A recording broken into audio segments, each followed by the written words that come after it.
Usually whenever you start having a discussion about Xingyi, as in all Chinese martial arts, you have to give a little bit of the context of where it comes from. There are three well-known internal Taoist martial arts, or at least given the name Taoist: Taiji, Xingyi, and Bagua. If you talk about how old they are and when they were established, then clearly, if you're going to speak energetically, Bagua was the original. Taiji, not in the current form as it exists now, but in other forms through which it eventually entered the Chen village, primarily in terms of its Neigong, it would be third. Okay, it may even be earlier, but as a codified martial art, Xingyi is the oldest. It is the oldest one, and it was supposed to be originally created by the General Yue Fei, who was a very famous Chinese general who, it is said, if the emperor hadn't had him killed because he was nervous about him, the Mongols probably never would have taken over China, because he's the only Chinese general that ever defeated the Mongols. But the emperor was nervous, and he had him executed so he would never be a competitor for power. Emperors can be that way. As a martial art, Yue Fei, the way it worked in the old days in China was not like it is today. Today, a general sits behind a desk somewhere far behind the battle lines, and he tells people what to do. The last time we even had generals that went in the field was World War II, when people like Rommel did at times, when people like, what's wrong, what the hell, Patton would go out, where Montgomery would be right in the thick of it when the desert warfare was happening. But as a general rule, the vast majority of modern day generals are behind the lines and the troops go in front. Well, the Chinese took it one step further than that. Back in the old days, what it was that very often, if the decision was made that two armies were not to clash, because there would have been horrendous loss of life, and neither side saw that it was a done deal they were going to win. Okay, because there are lots of military conditions that say, I'm sorry, you're gone. That what would happen is the generals or their top designated general would go out, and right in the middle of the field, they would fight it out. Now, whoever won the war. This was kind of the Chinese version of the Olympics, where they tried to settle things by sports rather than combat. But there was a reason for it, because the top general, or whichever of his underlings was designated, these were the people who actually trained the army in the martial art they fought with. So it wasn't though they were purely strategic tacticians. They were that, but they actually had that personal ability. Because the fact of the matter is that the general of the other side could demand the other army's general came out. Very often they didn't do it, but it was known to happen. Well, Yue Fei was a particularly good general. So his story was very simple. He taught the enlisted men one martial art, which is called Eagle Claw, which has a very good reputation in China. And he taught his officer course Xingyi. Now understand something there, that there are many things that have been out, and it is somewhat of an equivalent. You see, if somebody in the enlisted ranks were to call out an officer saying, I don't think you are fit, sometimes they would kill the person from the enlisted ranks, but it was not uncommon. They would say, okay, you and that officer now fight to the death. Whoever wins, you can get his position, or if nothing else, at least we will accede to what you're saying, and we will throw you out.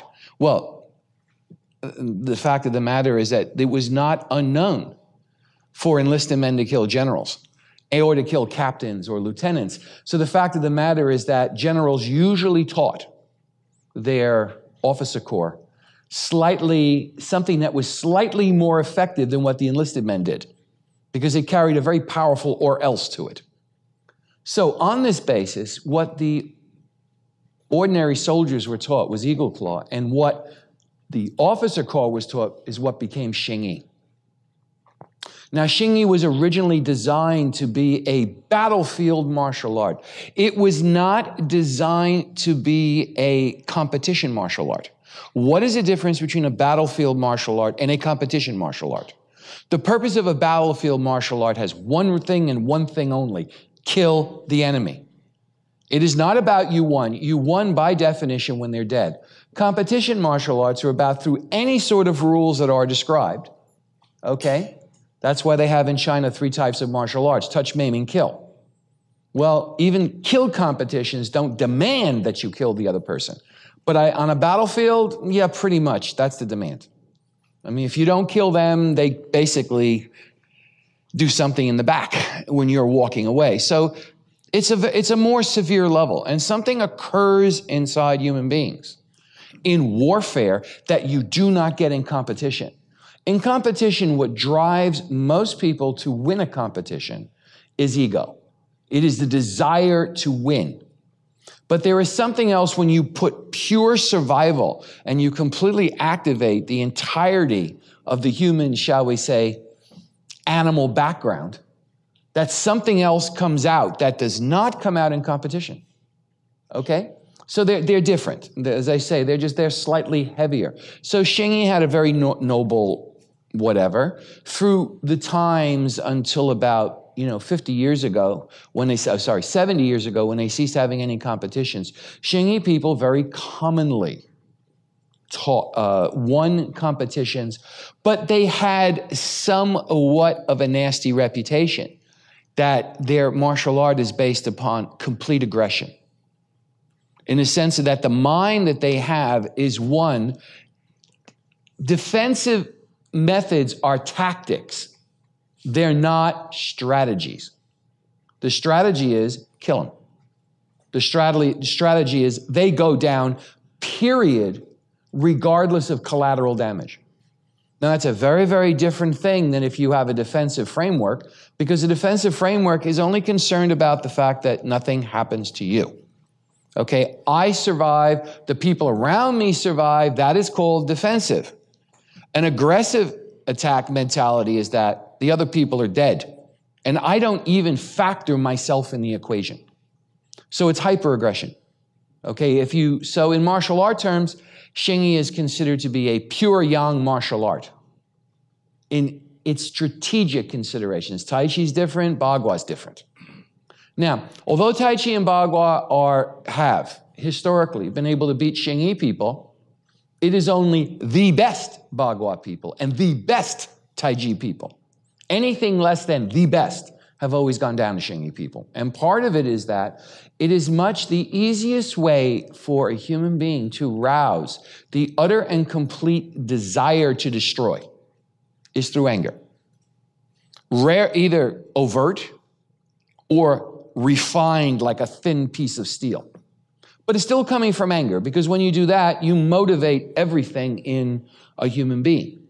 The neutral effect of anger on anyone's emotions is the ability to do. However, if you take it into the negative part of the spectrum, then it becomes very, very, very easy. More people will kill people in acts of passion that can truly do it in a dispassionate manner or a cold-blooded fashion. So now, a part of this, and why I'm saying all of this, and this is the history of it, and I should mention that also being a Bagua person, one of the things that made the Bagua name in China is that they could beat the Xing Yi people. And they were about the only people that could do it consistently. Nobody else could. The last competition they had in China that was any rules you liked, they closed it after a couple of days because too many people were dying. And the people that they elected to be the winners were not necessarily would have been the winners if they had run the whole thing out with the Xing Yi people, not because of their ability to kill, but because of their sheer willingness to do it. Okay? They had both the skill, and many people nowadays who do martial arts, they don't seem to realize they have some vision of becoming King Kong and being able to beat anybody, but then again, most of them have a slight problem in this area, in that they don't have that thing inside of them that will actually do somebody in without blinking. And if you don't have that, then someone who does have that will scare the living bejesus out of you, and there's no two ways about it. So the reason I'm mentioning this about Xing Yi is you need to understand the mindset that's behind Xing Yi. Number one, as a martial art, because I'll get to in a little bit about what is a health art and how it can be a spiritual art, although it never was originally one. Do you understand? It was designed for warfare. It was not like Tai Chi and Bagua, which were outgrowths of Taoism. And Taoism is a spiritual tradition, like Buddhism. that people have heard of. You don't hear about Buddhas, training to kill people regularly. It's not what they do. It's not what Taoist meditators do. It's just that the Taoist tradition tends to take events being, and that is just part of their tradition, and they are the only serious meditation tradition on the planet that actually made that a part of what they did. It's somewhat unique. It's not ordinary. And it should never be thought of as ordinary because it isn't. There's one of a kind. That's it.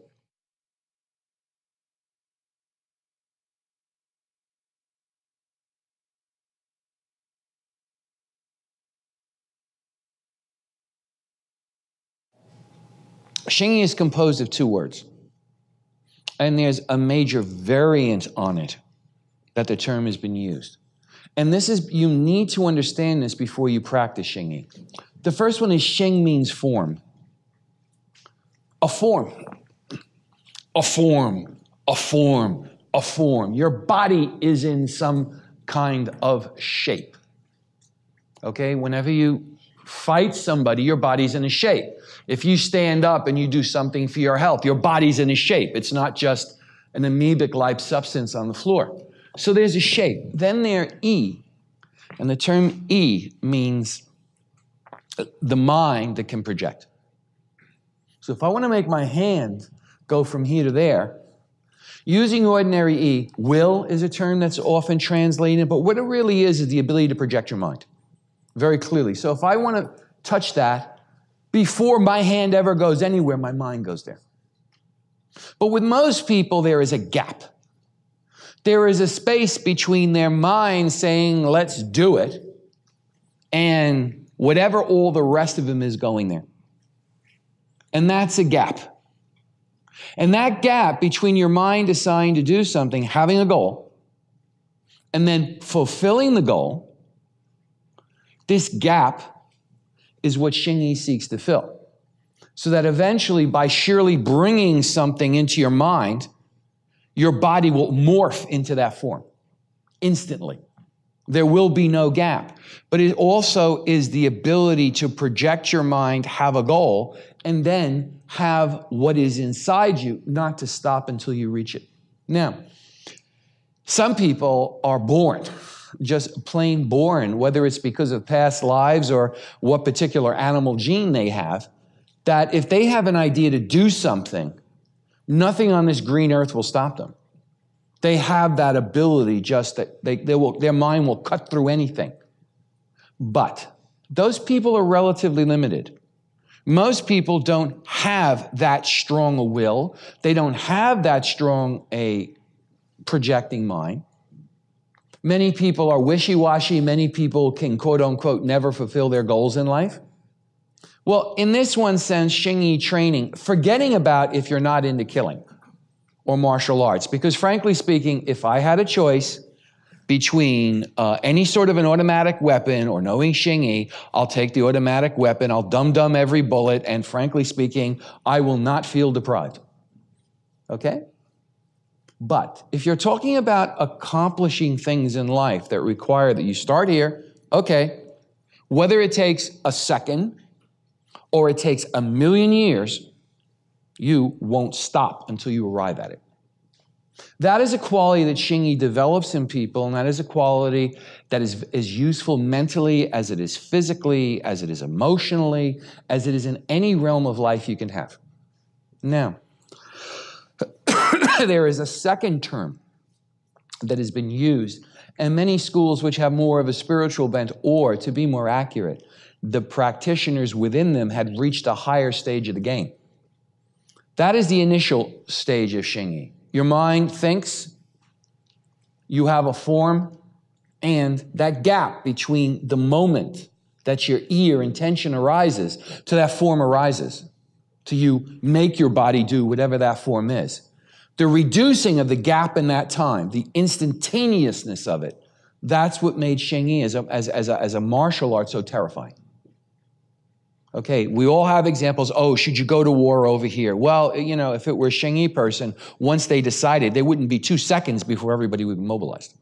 There wouldn't be, should we, shouldn't we? Ooh, I don't know, I'm not sure, maybe, forget it. That's not going to happen, which is a separate subject and whether you have clear enough thinking to realize whether or not you should activate that intention. Okay? Because that's also another problem when people activate that intention without having any control over it or being one with it. They're separated from it. So the dissonance, again, creates gaps. The second one is called Xingyi. Now, the term Xing in Chinese means heart-mind. And it's translated many ways. Sometimes it just says, oh, well, where your brain, your mind, and your emotions come together in one. But it's more than that. The heart-mind intention is partial. Intention is what you are consciously aware of doing. I consciously know I want to do that. But in the heat of combat, you are going to be moving at such speeds that you cannot be often consciously aware of what you're doing. But yet that or that intention or that directing of your energy mustn't falter. And that means you have to go to the place where thought originates from. I'm not discussing pure awareness now as in a purely spiritual area. Because in a purely spiritual area, you have to go to what the awareness of awareness itself is, and then you have to go what's behind that. Okay, so that's a bit further downstream. But if we simply talk about the ability to perform actions, it means that there must be no separation between your conscious and unconscious mind. So that when one goes, the other goes with it. And this is another way of describing at a purely mental level, or at an emotional level, if you can do it, of being whole. Because you don't have a schism between what's in your head, what's in your heart, what it is you consciously know, and then what all this stuff down there is telling you that could be absolutely opposite to what's coming up in the talking in your head. So that's Xingyi, and that's a slightly higher level of it.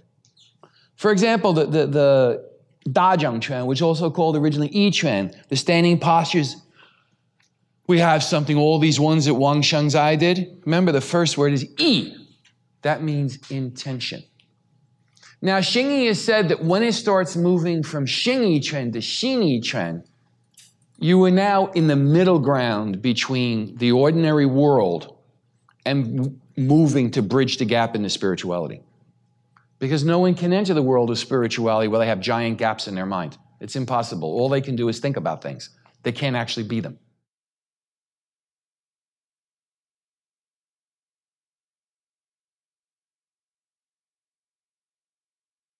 Now, Xingyi is composed of 5 basic movements, and you can look at this in many ways. And there are 2 very large different points of view on this subject. Some people just say, well, it's really just 5 movements, and it got the name 5 elements to give it something, and it really doesn't have anything to do with the 5 elements, but it does have to do with just as a descriptive mechanism. But most of the people who really went very far in Xingyi, it really is about the 5 elements. Whether it's in terms of your health, whether it's in terms of using the 5 elements or whatnot. My teacher, Liang Jie, was very clear about this. And I have trained with people who I wouldn't say Hong Yishang cared much about it one way or the other, to tell you the truth. Wang Shujing did, but he didn't like to talk about it. He didn't like to talk about most things. He wanted to come right down to it. Okay, so that's just the type of person he was. He just liked to do. But now you're looking at that these 5 elements, they are trying to bring out, each of those 5 fists are trying to bring out the quality of that element, not only in your body movement, but also in the way your mind operates. And the way your mind operates in terms of it being Xingyi, that it creates a form.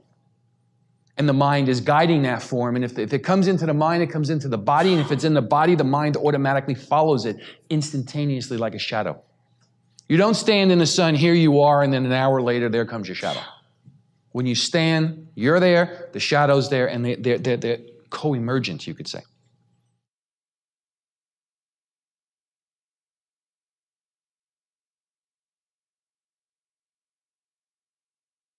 The first of the 5 elements which we have a tape for and which we have done, and which I taught the last time I was in Berkeley, was Pichen. Pichen is metal, and so we did that whole thing, but I'll just say one thing about metal.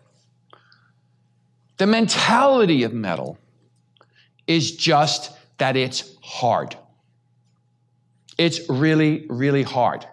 So for example, come here, Isaac, just take a punch at me or something, okay? Just do whatever. Okay, now that is soft, right?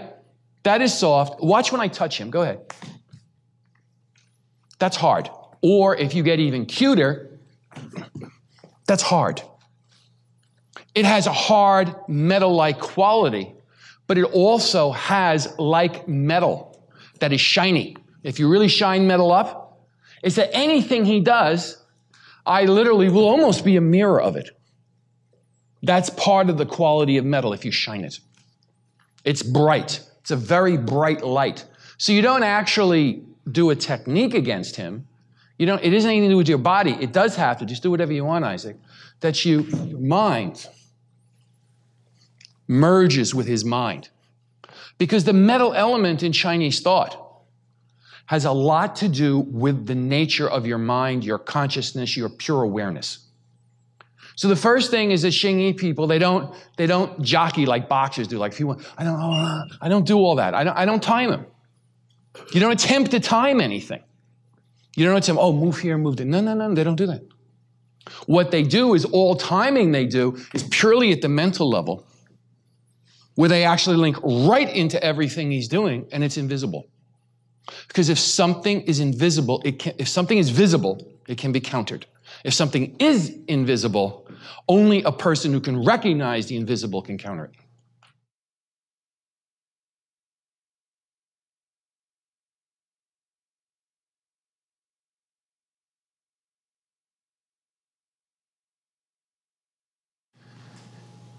In some Xingyi traditions, in most Xingyi traditions, they go from Pichen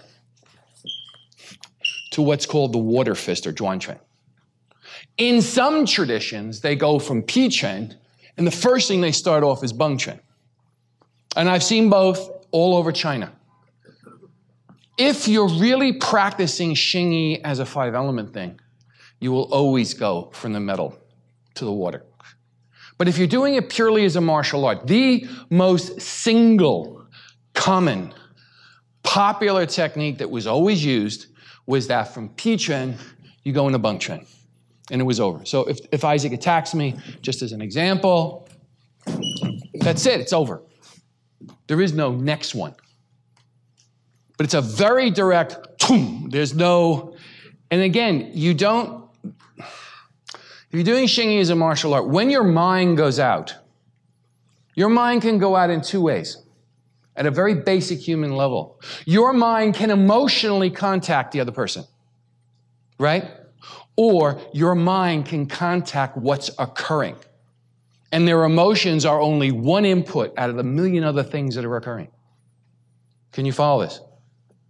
So when you have the idea of Pichen and moving, your mind as a martial art in Xingyi classically doesn't care about emotions. Each of the five elements instigates the energy of the emotion, pares it down to what its neutral quality is and uses it. But it does not become emotionally involved. Now, I want to give you a sense of where this is very radically different. Bruce Lee did a very famous movie. It was called Enter the Dragon, which almost everybody's seen on TV at 2 o'clock in the morning or something. Okay? And in it, he goes this one place, no, hit with emotion. And a Xingyi person would say, no, you go ahead and do that, we don't. Because emotions fluctuate at too high an oscillation. You're not looking to have any emotion, you're only looking to have pure intent and awareness. There is no emotion. I want you to understand that. Emotion does get woken up, but that is because when you do it as the five elements, you make sure that each of the five elements inside your body and in your mind completely activates the emotion of that element, balances it to where it poses no obstacle to action. Now, there's a million actions you can have in this world. You can have fighting actions, you can make loving actions, you can make cooperative ventures with people actions, you can have destroying things actions. There are a billion actions that can be done. One of the things that has been well known throughout history is that people who know exactly what to do get completely unraveled by their emotions. They know what to do, this is the only thing that makes sense, but yet their emotions come up and they'll screw it up one way or the other. As a martial art, as a practice, Xing Yi goes very deliberately for getting past that. Or as would be put in classic thought, getting over the problems of rhetoric. Rhetoric is the way you make arguments that are about emotionally manipulating people, not about what the facts of the case are.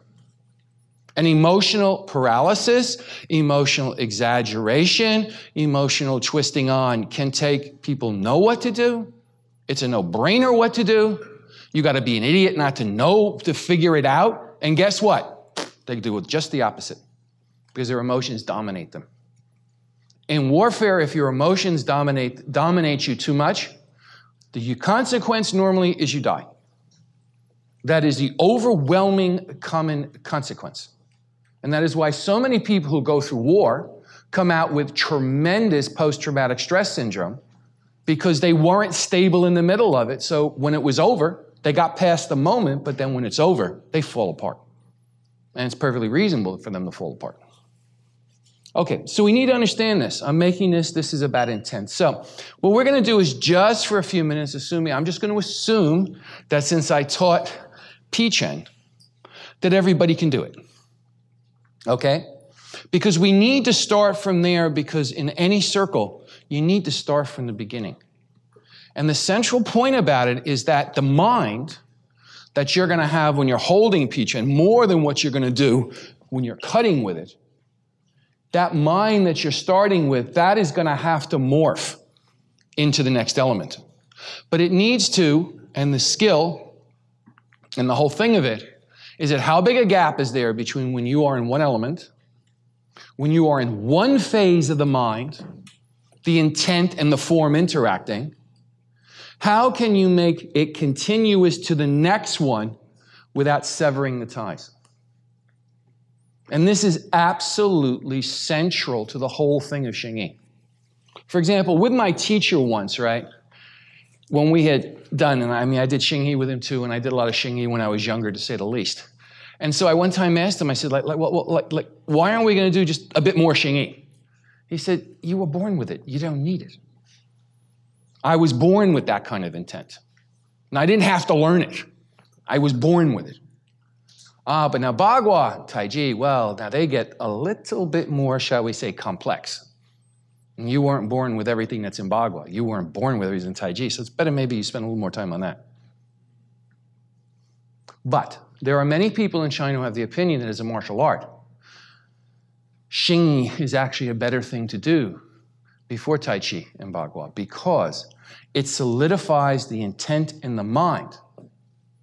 Okay? But the reason why it never happens is, number one, it's extremely young, which doesn't help someone who has a very heavy yin nature. As a matter of fact, it may be too much for them. But it also is about the fact that it is a Xing Yi training is hard training. It's harder. Because you just don't have, there's no excuses in it. There's no, it's terribly direct. And a lot of people can't take something that's that direct. They just can't. So they go through the more complex stuff of Bagua, which then it gives them the whole sense of movement and all that. But they don't necessarily get the type of internal power that the Xing Yi had that can go into the Bagua and which is part of the Bagua and which is the reason why originally the Xing Yi and the Bagua schools kind of joined together. And why there are schools in China that are known as pure Bagua schools, and there are schools in China that are known as basically Xing Yi schools that do Bagua, and there are schools where the two of them mixed. In the schools where they mix, the Xing Yi is always done first. Always. Pretty much for the reasons I described. So here's what we're going to do. So I want everybody right now to just start. Everyone's going to do Pichen.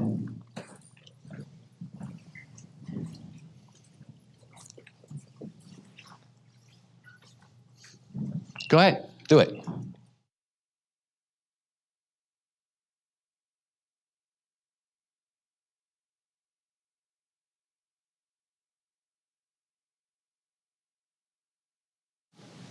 Now, if your mind is going to lock into your body, originally, when I taught Pichen, I showed you all these little things that curve in and how the body gets unified. All of that must be done first. And that's why Pichen always precedes the other elements. Metal. You must have something at your core that's solid. And one of the things that this means is that when you're first practicing Pichen, leaving aside the actual cutting motion, when you're holding the posture, you now have to make your body into one. You have to concentrate it. So your mind, your intention, and your body have to come together. And what this gives a sense of is that if you feel as though you are dispersed out here, it must all congregate right into the center. So all the things about your spine and your legs and curving this in and curving that in and what lifts and what drops, all of that must be done first. Now your finger, whether you hold your hand this way or you hold it further back, you must look at your finger. And your finger must now, looking at it, without pushing your eyes out, but relaxing your eyes, because pushing your eyes out or the sense of pulling your eyes in is a question of either projecting your energy towards someone or pulling them right into you. The first place is it has to be neutral so you can go in both directions. And now somehow, your body, your whole body, your mind, somehow, to the best of your ability, you have to get them together. Now, from your fingertip, your intention needs to go out a few feet away from your body. If you're a beginner, it's, I don't know, 2-3 feet. If you get really good, it's 10 or 20. Usually you don't need more than 10. But now, not only does your intent go there, but so does the whole of your body. What people commonly call the astral body, or terms like that. The inside of your mind, what's inside of you, goes out there. So even though you feel completely solid inside your physical body, it's not just a mental idea that's going out. It's all of you's going out. And you put it in front of you. If as a martial art, if someone is going to attack you and you're going to do something, and your mind cannot occupy the space between you and them, the space between your hand and them or before they occupy you, if you cannot, as Xingyi people put it, invade their space, then they can play all sorts of jumping around games to, confuse you. But if you can occupy that space and occupy their body within that space, then it starts becoming very obvious what is real and what is bogus. Whereas one of the big things is said in China, Xingyi people don't faint. They don't make feints. They don't do it. They don't do it at all.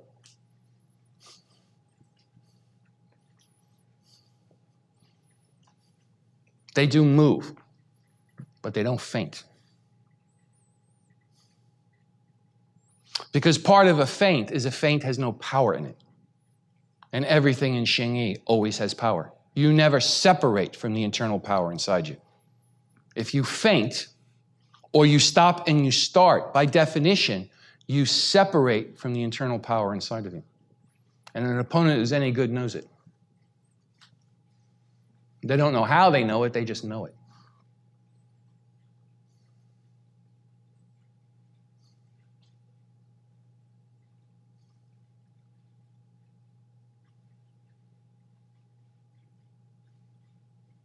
Now, the classic way this is said to be done is from your lower dantian. But I want you to understand, your lower dantian goes forward in space, but so does everything in you. So you have the sense of completely occupying the space around you. Now, purely for health, you don't need this. You only need to go a little bit ahead to open up your etheric body. And the object here is that when you're doing Pichen, when you're doing the metal element, until eventually the air around you becomes thick. And the thickness is your mind. The thickness is not the air. The air is not going to change for you.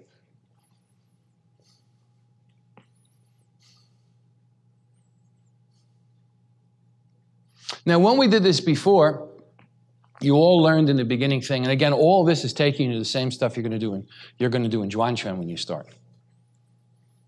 You were taught to hold your hands and just take a half step.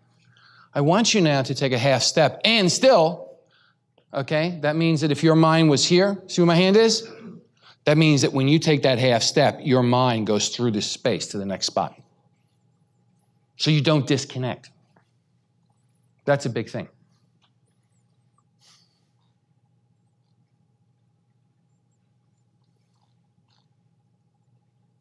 So just take a half step forward.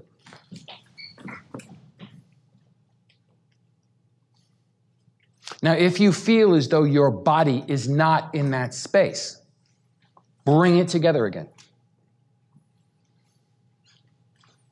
And this is something that practicing Pichen thousands of times teaches a person to do.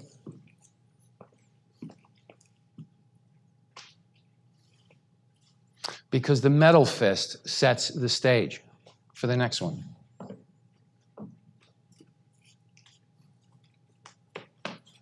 If you don't take a step with your left foot, your right foot has no place to go. It's that simple. So look at your finger. But more than that, let your whole mind project forward. Let your ear, your intention project forward.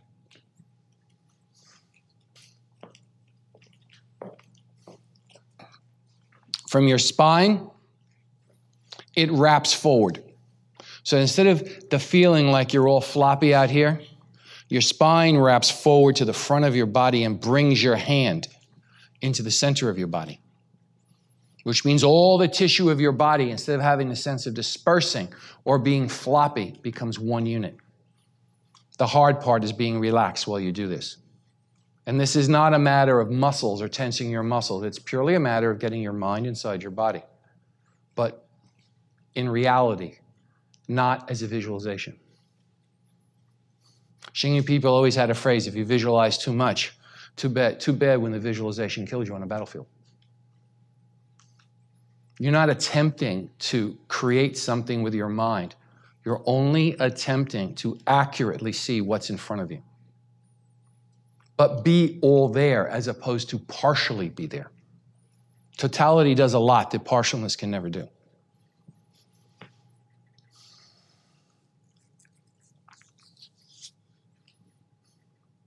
Now we're all going to do, good, just keep doing, that's it.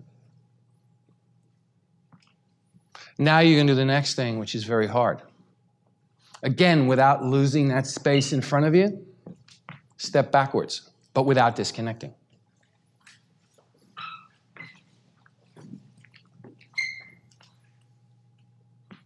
Forward or back, you have to be there.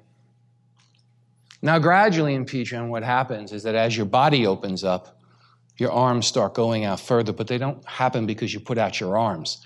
It's because your belly, your spine, it's because everything inside your body gets longer. It's not because you just push your arms out. So just for right now, just see, do you have equal pressure in all parts of your body? Is the front of your shoulders pushing as much forward as your hips? Are your shoulder blades going as back as your butt? Is the pressure of your thighs inward the same as the pressure of your thighs outward? Is the pressure of your calves and feet inward as much as it is outward?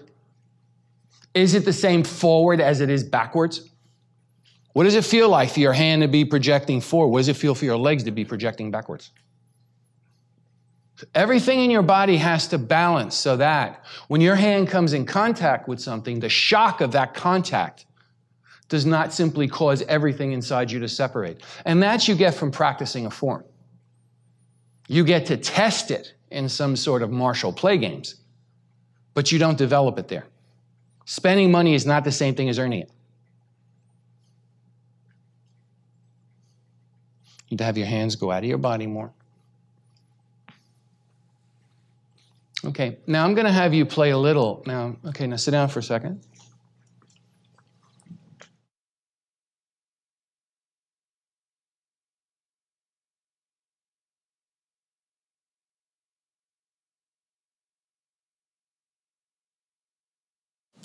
Now, when Xingyi is done as an art, to develop your humanity. Okay?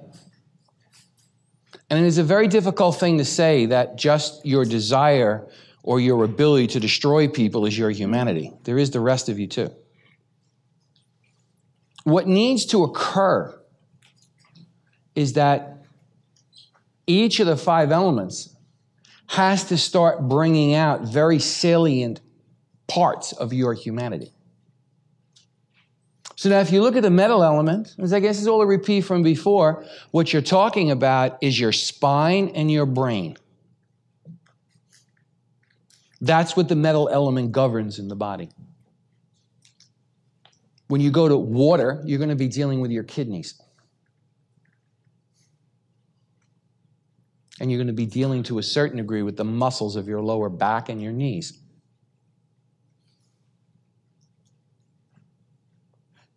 But if we look now just at the metal element for a minute, let's just think about this for a second. What holds your body together? What is the hanger upon which all your clothes hang? It's your spine. And the end of your spine goes into your brain. A bit like a sperm cell. Little head, tail. And the brain has an immense amount of neurological activity. Mental activity at the end of the day is very, very coming out of your brain. It's not what your mind is, but it's definitely what is important about your brain. So somehow there is something about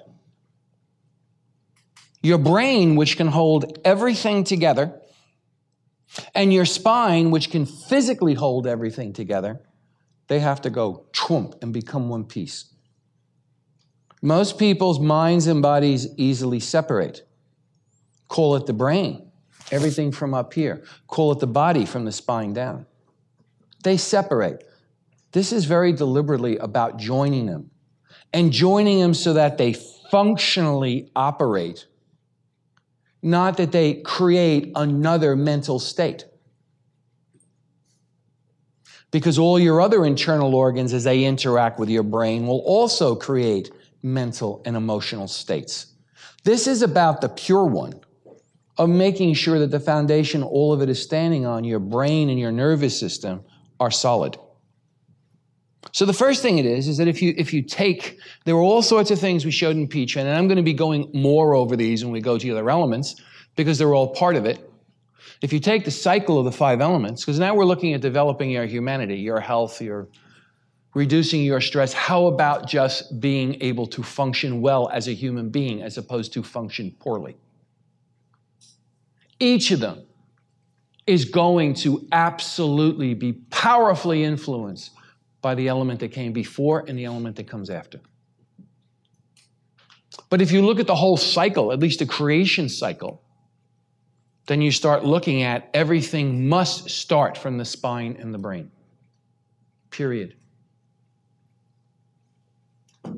There's no two ways about this. Part of this is that one of the things that Pichen teaches is how to relax your nervous system.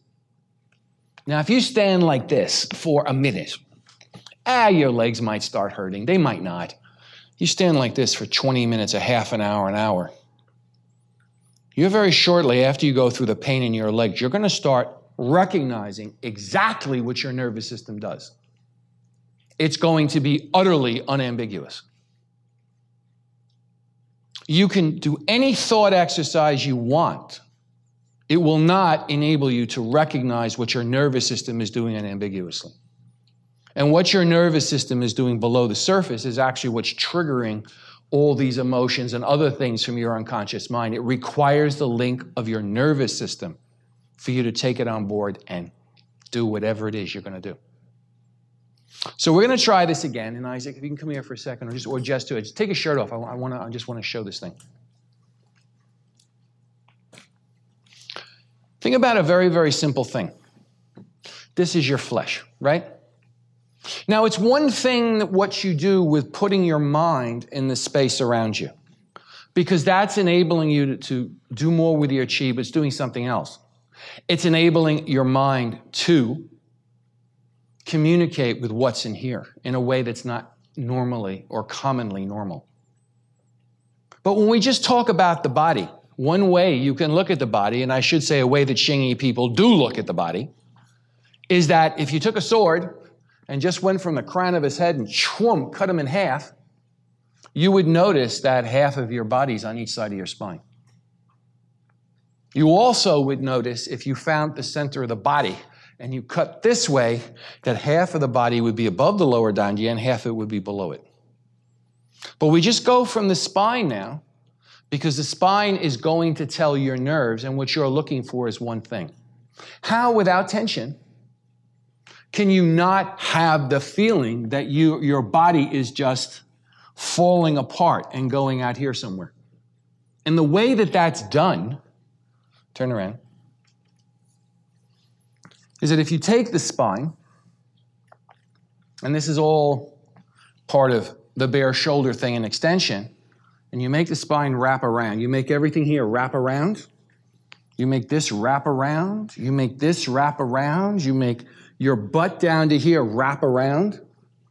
Everything wraps to the center of your body. It wraps to your center line.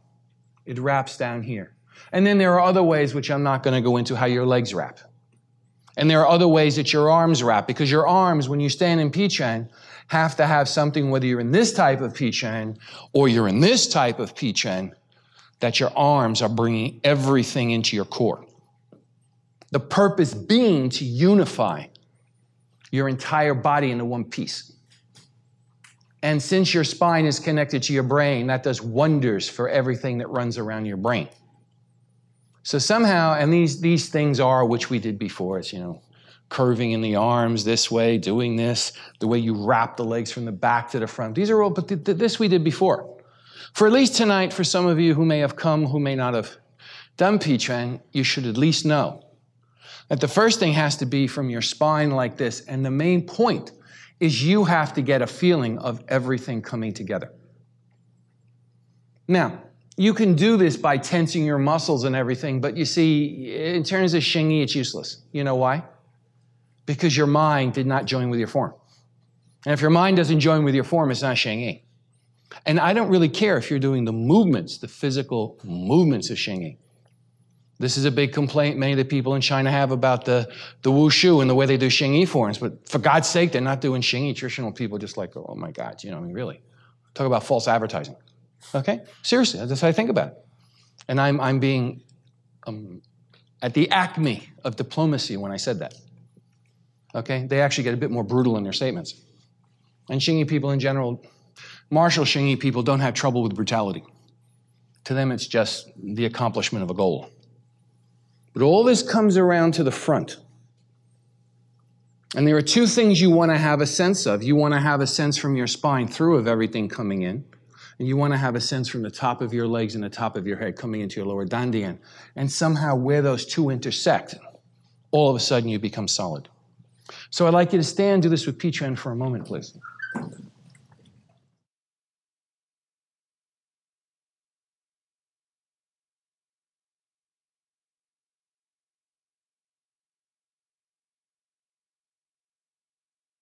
The classic Taoist method of teaching is that when you teach, you become the energy of what you're teaching. Just as if you put water through a blue light, it looks blue, a red light, it looks red.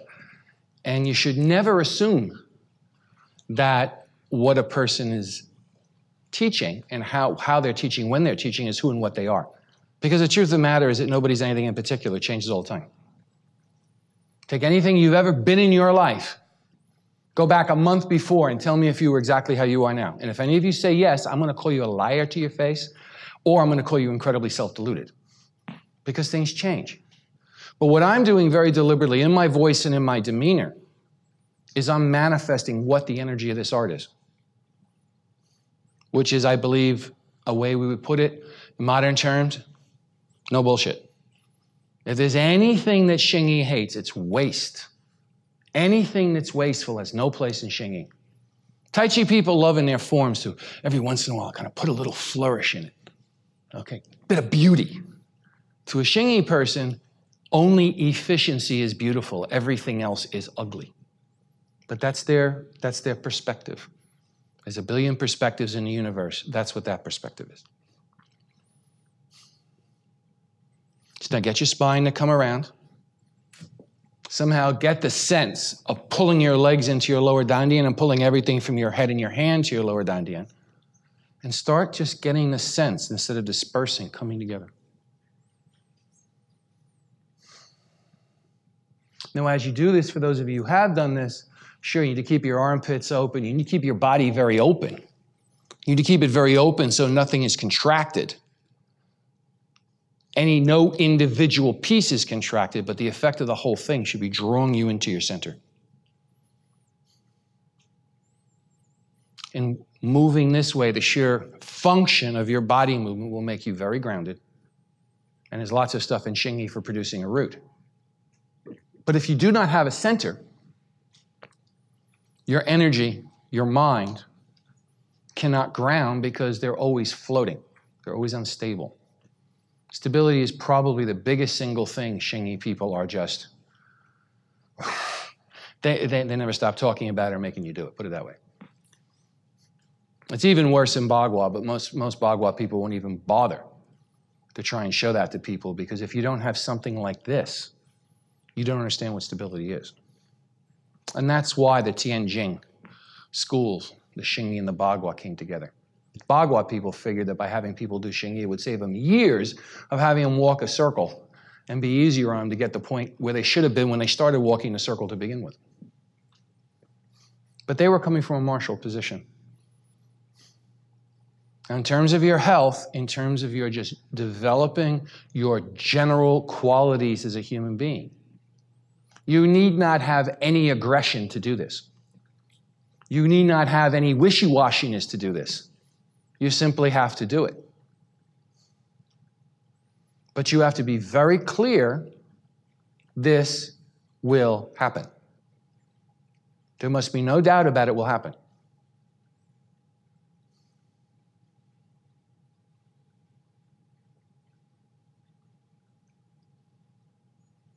And a Xingyi person practices not to have doubt, but if they at any second see anything that is a good reason for doubt, they change what they're doing so they no longer need to have that reason.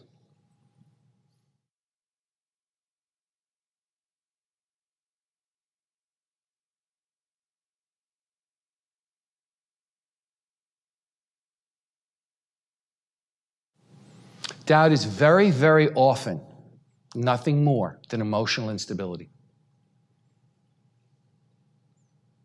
And to recognize whether something has a real energy or it has no energy, this is a primary function of learning Pichen.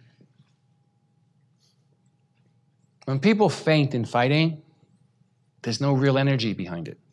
There's a lot of movement, there's a lot of show. When people faint with their mind, there's no real energy behind it, but there's a lot of movement, there's a lot of show. And it tricks people. If you just see what's there, if something has no energy in it, why should you have any idea it's going to do anything? Because it requires energy to actually manifest something. I don't say what kind of energy, I just said some kind. Now breathe in your belly. And here's the next thing that's very important if you're getting your body to cohese into your spine. Somehow your breathing and that sense of becoming cohesive and solid has to go together. It's not that your breath is going to make you become coherent. It's more the fact that bad breathing or unequal breathing can break the coherence. It's more a negative power than a positive one. In a position like you're in right now, it is going to be the nature of your mind and your spine and your brain and everything coming together that's going to make the body become whole, not the breathing. The breathing can make the mind become whole. It cannot make the body become whole. Not breathing alone. Can't do it. Never has and probably never will. Although who can tell? Another planet, maybe. It's all possible. And go to Area 51 and talk it over with them. Okay?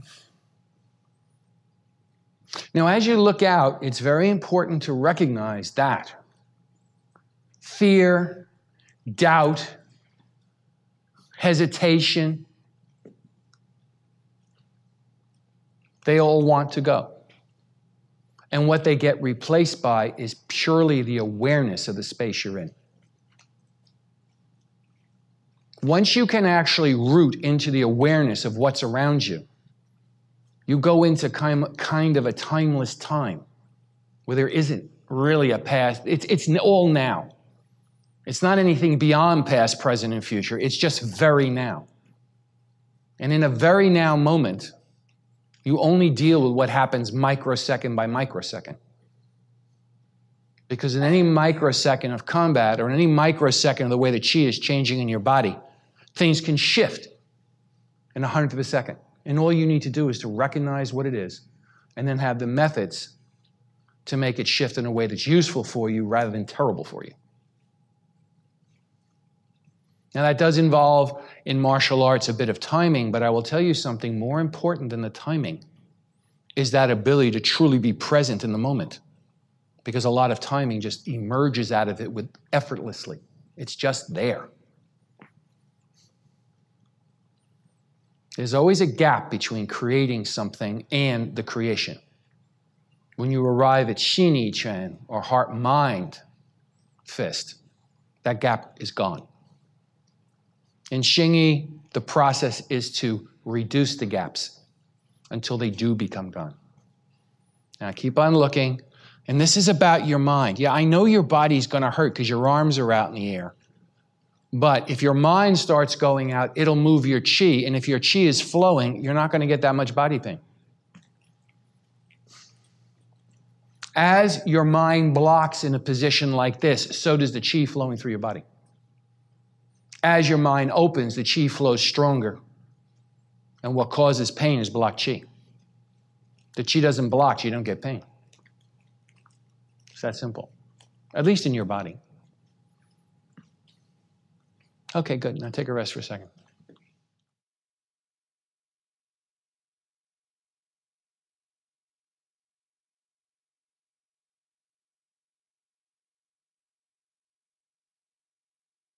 What we're going to look at is that the next thing is that be it Pi Quan, or be it Beng Quan, or be it Zhuan Quan, or be whichever the Xing Yi 5 elements, if you look at what happens in combat the way Xing Yi people do it, yes, they do things where they just time somebody and move and hit somebody without touching their arms. But it's not their preference. So for example, if he attacks me, I can do that and hit him. I can do that and hit him. I can just change an angle and hit him. Xing Yi people don't do that. Shaolin people usually do. Boxers usually do. What Xing Yi people want to do is that they want to control him. Because in warfare, although it's not the same as Bagua, Xing Yi people are always thinking in terms of 2, 3, 4 people on them. I don't know if you have any idea what warfare was like in the old days, but this room would just be filled with bodies all over the place.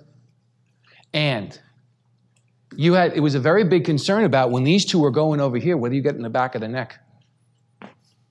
So anything that you do wants to, as best as possible, if you can be aware of what's going, use the other person as a human shield. Okay? Now, Bagua takes it farther than Xing Yi does. There's no maybes about that. Bagua goes to ludicrous extents with this. But the fact of the matter is that Xing Yi people, they have a very simple idea. Not all battles are fought in light.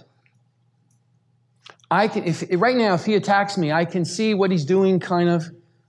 What about if it's pitch black? What about if something's gotten in my eyes? What about if I can only barely see their shape? Anything where you're in that sort of condition, moving around and cutting angles, is dubious. That's why people in boxing, when they get their eyes all cut open, they're all closed, you know, they don't usually win. And when they do, they always do the exact same thing. Somehow they figure out how to close in close on the person. because at least they have some idea of where they are, mostly because they can smell them. So the first fundamental principle of Xingyi is that when somebody attacks you, the ideal scenario is to somehow contact their hand and gain control of it. However it is, well, don't put power behind it, don't worry about it. See, I got his hand. Now, if I have his hand, I can move knowing every place I'm going at every second where he is.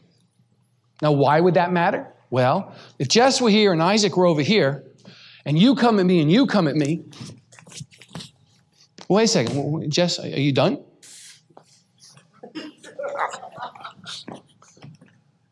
A human shield means you're putting one person's body between you and somebody else, which is not as super important when it's only fist. Stick weapons in their hand, and believe me, it becomes really important. Or if someone has something on their wrist with these cute little, spikes on it, or they have knives or bottles, or I don't care, whatever your toy is. So the first single thing, for example, if you watch Isaac attaching me, is that I want to, see, I have him. I know where he is. So if I go like this, I know he stays there. Good, boom, I hit him. Okay, that's cool. I knew where he was. Even if he does it and I'm here, I know where he is because I can feel his body. And from feeling his body, even with my eyes closed, I can know where he's moving. Can you all follow that? Now that means that the first contact, he comes at me. No matter what happens, that first contact, I have to be able to be sure of one thing, and one thing only. For a millionth of a second, that I stop his hand, he doesn't hit me. Now, how strong are some people? Some people are really, really, really, really strong. And if you don't have some sort of stability inside of you, they'll hit you. Whereas if you do have some sort of stability into you, well, they won't hit you. Do you understand? They won't. They won't be able to. And what I did there, that movement was Pichen. See this? Whether it's this hand or it's this hand, it's still Pichen. Okay? Do you understand? Look. You see that? That's Pichen. Or this is Pichen. So the first thing is I need to ground him, but I also need to know where he is. I can't, not knowing where he is by going, oh yeah, his hand's down, and I know, okay, boom, no. In that time, I said, his hand's down, I went, da-da-da, boom, boom, boom, boom.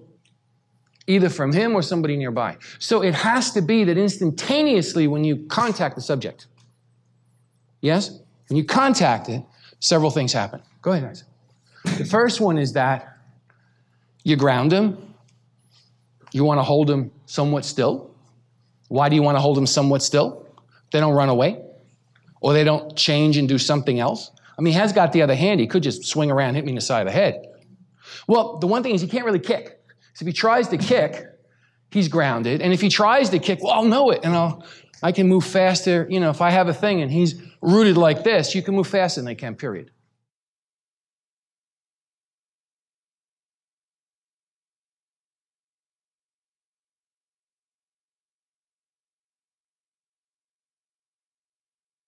But now we have a second issue. Shock. Shock. If he's 5 times stronger than me and I just stick my hand up, oh, I got shock. What do people do from the moment they receive shock for the next few seconds? What do they go into involuntarily? They gap and they go into paralysis. They go into paralysis, period. And they don't even know if he comes to me. Watch Isaac right now. Did you watch the way he just went like that? He went into paralysis. Now, did I try and bring him into paralysis? Hell yeah. If I want to kill the son of a bitch, the last thing I want is for that person to be awake. Or as my teacher Wang Shujing said, which was a very Xingyi statement, you only hit a defenseless person. Because if a person can defend himself, what will they do? They will defend themselves. You want to render them incapable of defending themselves. Okay? So now what this means is that the thing of Pichen is that you have to, it develops that initial ability that when you contact, you don't get shock, you don't get frozen. So watch right now. It's okay. I didn't get frozen. Did I get affected? Just wipe. Put anything you want behind. I don't care. And nothing happens. It's okay. Oh, or nothing happens. Fine. I'm okay. No shock. Which means if there's no shock on my part, guess what happens? Stage 2, whatever stage 2 is. But if there's a shock, then you do something, and you know something? It's over. Shock equals paralysis. Paralysis equals hesitation. And in the middle, that's it. Boom. So what we're going to do now is you need to understand and you need to play a few things, because all then goes to Zhuangquan, which we're starting right after this, because this is the central point. Because when you have your hand out in Zhuangquan, you have to have the same ability to take shock. So for example, if Isaac goes for me again, no shock. Okay? Or if he does it and I do Beng Quan, no shock. Or if I do Pao Quan, no shock. Okay? Or if I do Heng Quan, no shock. No shock. Shock. Ah! But consider this, huh? Consider your life. How many times do you get stuck when shocks happen to you? This is a training to have shocks not blow you out of the water. And I hate to say it like, they just keep on coming faster and faster these days. Okay? And as the Earth's population gets bigger and bigger, probably there will be more and more shocks. So one of the first things is that in order to receive, in order to be a victim of, in order to be influenced by post-stress disorder, you have to have been shocked and paralyzed so that the stress lodged inside of you and hardened. Having both of your arms broken won't give you post-traumatic stress disorder. But doing that at the moment it happens will. Because then you won't know what entered you, and you won't know even it's there. So the ability not to take shock, it's obvious why that's important in the battlefield. I mean, how much time do you have? You have a sword. You do a sword. Boom, and if that shock coming down, it makes you freeze. Well, the next thing is, as the Queen of Hearts said, off with their head. But life has shocks. But your spine, your brain, your nervous system, your body. If you train something that enables you to deal with shock, you don't go through it for that long. Which is not to say it can be 100% avoided, but it can be radically cut down. Yes? Do you understand? But that means it's not a mental thing purely. Okay?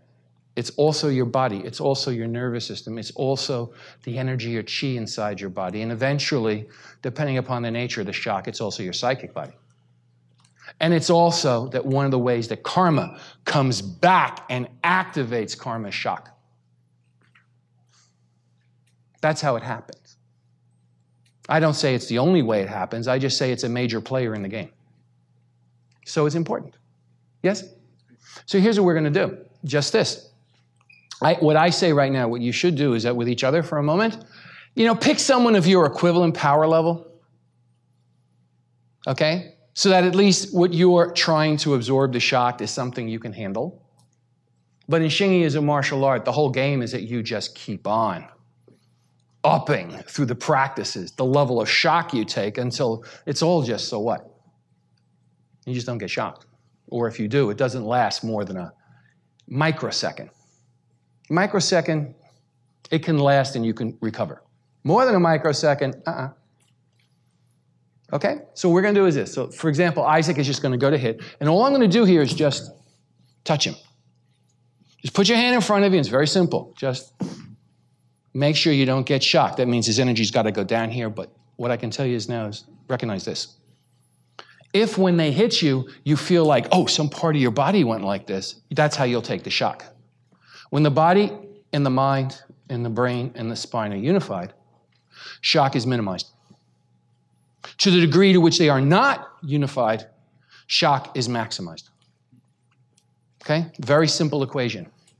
One the Chinese learned through hundreds of thousands of deaths on battlefields. okay, on combat, not in an airplane playing video games. Up close and personal, as they say. Okay?